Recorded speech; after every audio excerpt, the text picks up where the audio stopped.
All right, you guys, we're going to talk about credit today. So here we go. We're going to skip that slide because it doesn't make sense in what we're doing online. So what is credit? Credit is when goods, services, or money is received in exchange for a promise to pay a definite sum of money at a future date. It's basically just a fancy way of saying credit is an IOU. Get something today to pay back later. With credit in the real world, you have to pay interest, and interest is the price of money. So it's how much you get charged for borrowing money from somebody else, usually a bank. I like to equate it with, like, when I was a kid, if I borrowed my mom's car, I always had to bring it back with a full tank, no matter where her gas was when I borrowed the car. So to me, that was interest. I always had to give her more gas than it had when I started.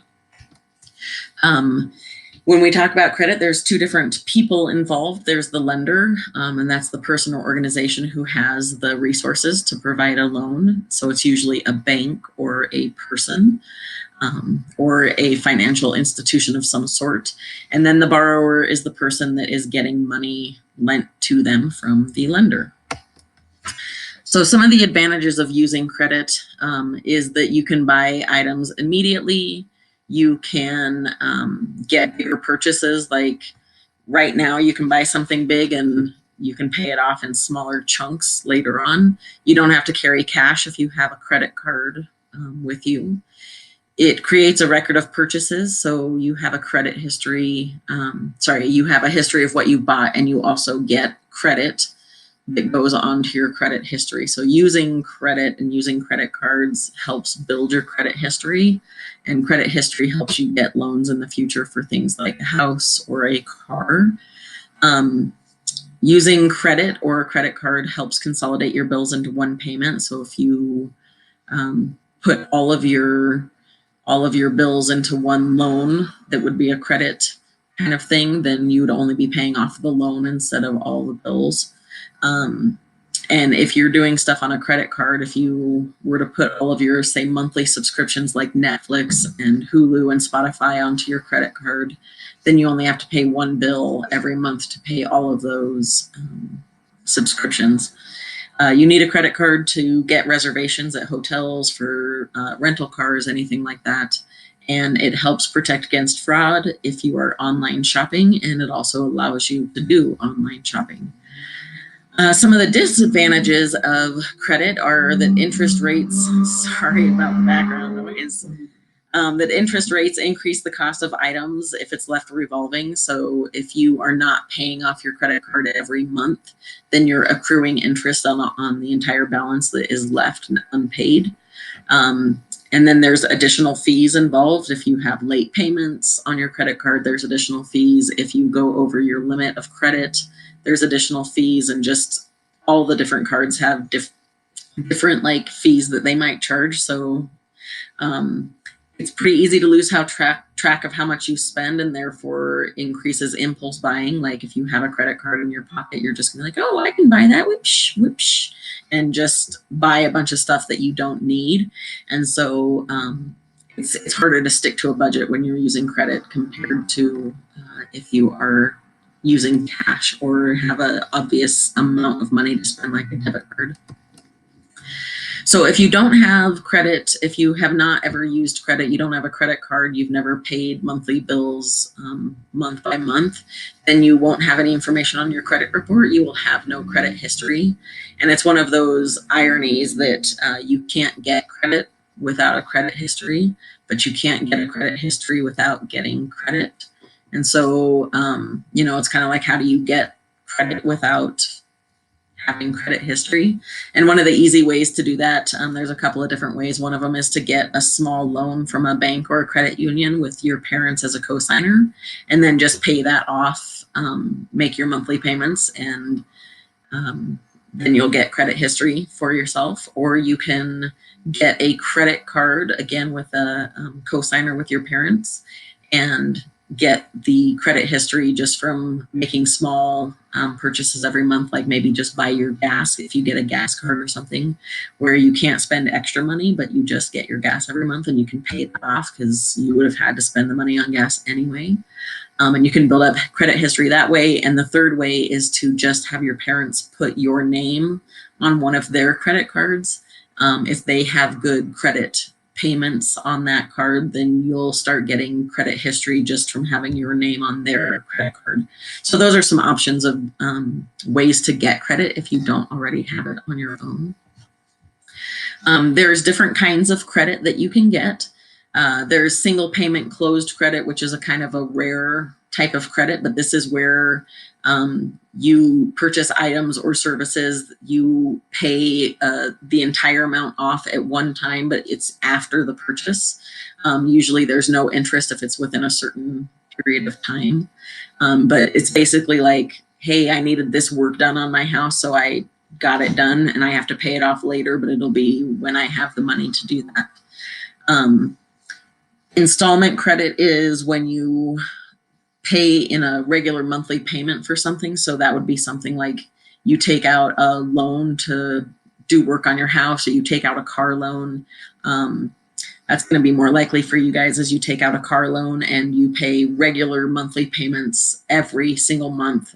It's the same amount, so they're fixed expenses in your budget. It's the same amount every month for a certain amount of time. So maybe you got a 5-year car loan or something like that.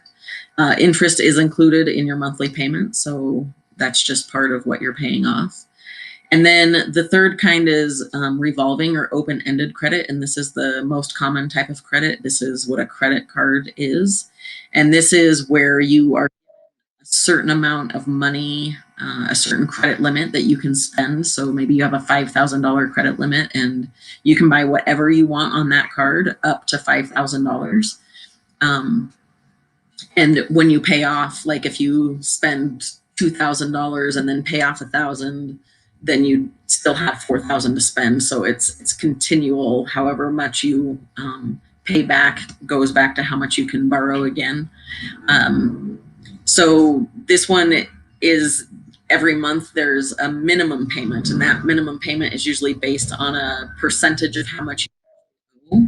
And if you only pay the minimum payment, then you're going to accrue interest on whatever you owe at the end of each month. But the cool thing about credit cards is that if you pay them off each month, then you can get credit for free and you won't be paying any interest on that money. So like if you buy something on the 1st and you can't pay it off until the 15th, because that's when your payday is, you can buy it on the 1st, pay it off on the 15th, and actually not spend any pay any interest on it because you paid it off within the month. And so that's one way of getting free money from credit cards. But generally speaking, people carry a balance, and that's where they get into trouble, because if you don't pay it off every month, you're going to accrue interest month after month on your balance. So here's just a quick graphic that compares closed-ended versus open-ended credit. The payments on closed-ended are going to be a specified number of equal payments. It's the same amount every month. With open-ended credit, your payment every month varies by how much you can pay, by how much you owe, all of that kind of thing. The loan amount in closed-ended credit is agreed upon at the beginning of the loan. You get that much and you can't get more. It doesn't matter how much you pay off, you still only got the original $5,000.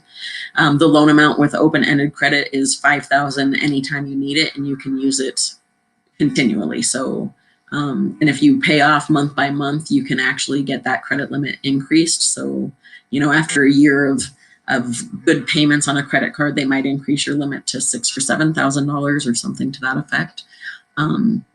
Closed-ended credit, some examples are going to be mortgage, automobiles, education loans, and open-ended credit is mostly credit cards. So your responsibilities when you are using credit is to borrow only what you can repay. If you can't repay it, you shouldn't borrow it. If it's going to put you in hardship, you shouldn't borrow it. If you can't pay it off that month, you shouldn't put it on a credit card. Otherwise, you're going to keep carrying debt. You need to read and understand the credit contract. That's one of the things that people skip over because it's all the fine print. But if you don't read all the fine print on your credit card, you might realize that you signed an agreement that if you miss one payment, your interest rate goes from 16.99, which by the way is an extremely high interest rate. But your credit card might go from 16.99 all the way up to 27.99% if you miss one single payment or if you're late one time. So really, you've got to read that fine print because there's a lot of stuff hidden in there. You need to pay your debts promptly. You need to notify your creditor if you can't meet payments. So if for some reason this month you're not going to even be able to make your minimum payment, you need to call the credit card company and start trying to work that out. If you lose or have your credit card stolen, you need to report that as soon as you possibly can so that you're not responsible for any fraudulent charges. One way to do that is to have the information about your credit card written down somewhere, stored really safely in your house, not a picture on your phone, because if somebody gets a hold of that picture, they can use your credit card. But to have the phone number that's written on the back of your credit card and your credit card number written somewhere so that if it is stolen, you have reference to your credit card number and who to call.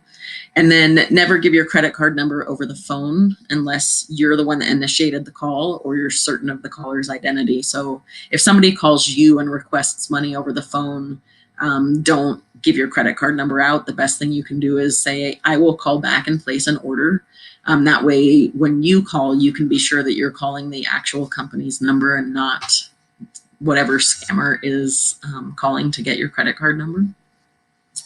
One of the things that's not going to be on any one of these slides that I just want to share with you guys is that it's just the metaphor that I use, and please keep in mind that I'm a sex ed teacher, and so this is a very comfortable wheelhouse for me. But I like to think of credit cards as I tell students that credit cards are a lot like prostitutes, and what I mean by that is that they just want to screw you for money. That's what credit cards, that's their whole point, is they want to make money, and they make money from you carrying debt. And so if you pay your credit card off every month without carrying debt, they make no money off of you. But as long as you're carrying debt, they are making a ton of money off of you. And so the whole purpose for credit cards is to screw you over to get money. And so they're like prostitutes. They screw you for money. And just like prostitutes, they are going to tell you anything you want to hear so that you will choose them. And so a lot of credit card companies will offer you, 0% interest for the first year. And, you can earn reward points and you can earn miles on flights. And those things are good. I'm not saying those aren't some benefits to credit cards, but realize there's fine print that comes along with all of that as well. And the whole point of them offering that to you is not for your benefit. It is so that they can screw you for money. So they'll tell you anything. So, just like a prostitute, oh yeah, you're so cute and I really like you. You're just great.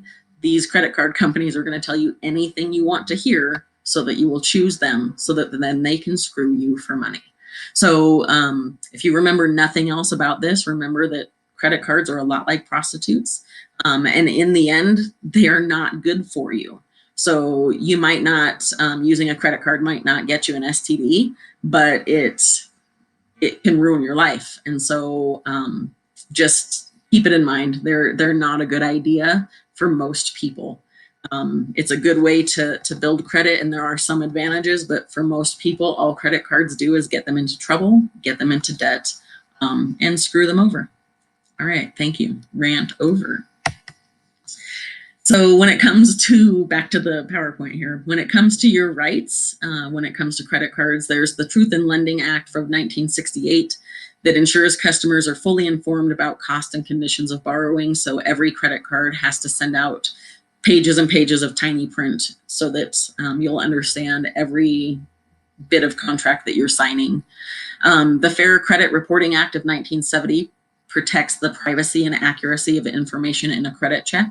So that means when you go to get a loan or get a credit card and companies have to pull your credit history, they do a credit check.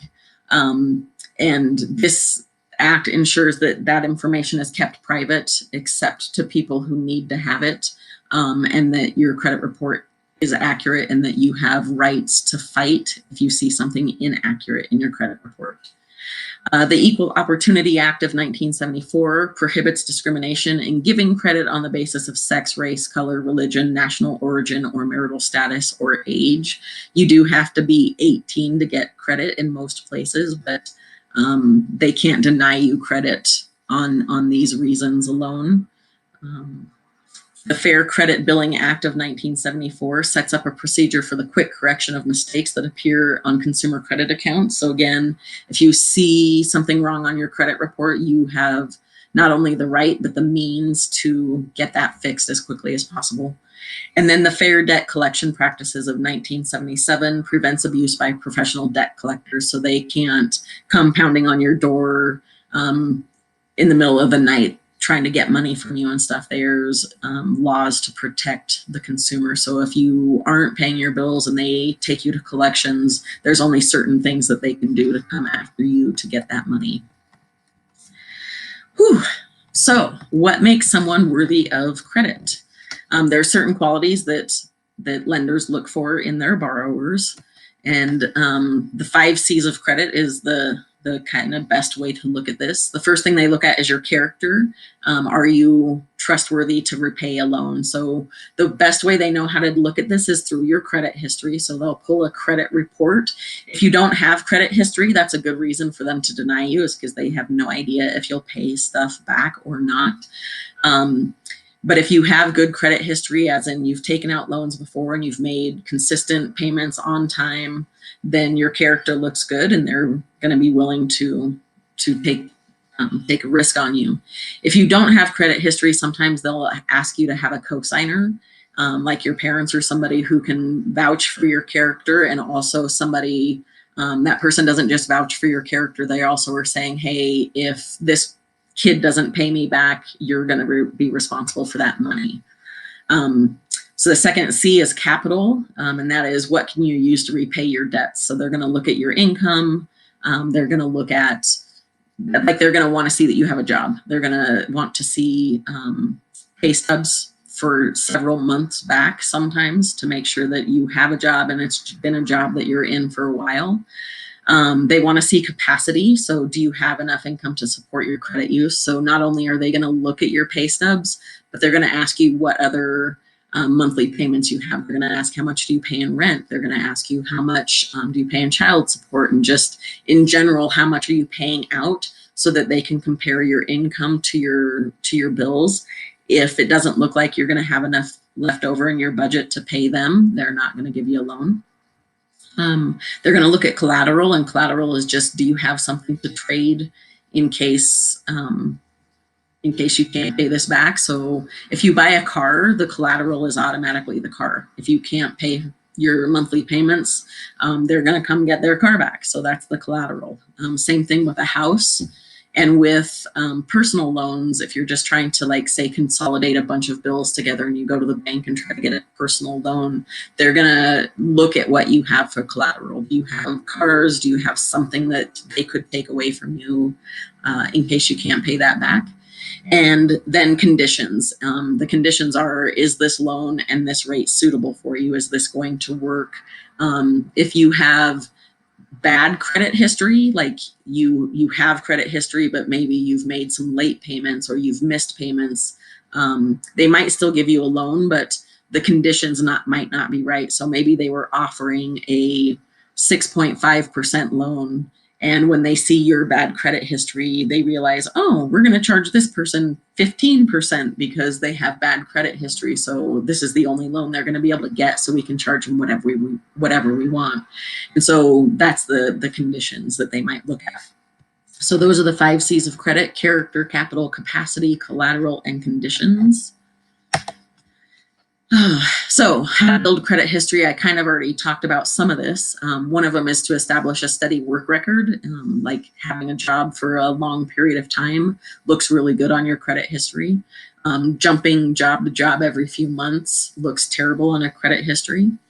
If you pay all your bills on time, so if you have any kind of bills, whether it's a phone bill, whether it's utilities, anything like that, paying those on time can help build some of your credit history. If you open a checking account, I don't know why it says don't miss a payment. This is not my PowerPoint. It is definitely a stolen one, but because there's no payments on a checking account. So if you open a checking account and use it wisely, you don't write bigger checks than what you have in your account, and you don't go above, like you don't overdraft in your account, then that looks good on credit history. Opening a savings account and putting money in every month after month, can help your credit history. And then, like I was saying, getting a cosigner on a loan, paying back the loan as agreed, getting your parents to co-sign for a credit card, or having your parents put your name on one of their credit cards, all of those will help you build good credit history.